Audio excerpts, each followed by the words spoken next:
کوچه پس کوچه های خانه من چه بی سر صداست بی تو، تا که خانه دیگر مهربان نیست و دیوار کاهگلی خانه من دیگر طاقت ایستادن ندارد و ماهی های قرمز حوض را بگو که یکی پس از دیگری میمیرند بی هیچ سرصدایی و دفتر شعرم که بی قلم ماند بی تو.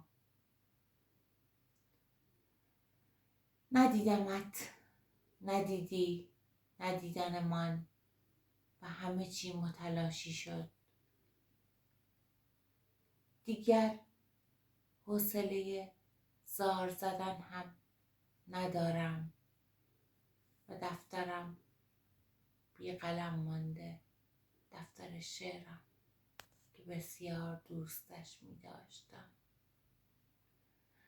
و تو را به پروردگارت سوگند اگر روزی از این طرف ها گذری کردی از کنار من بگذر، ولی از من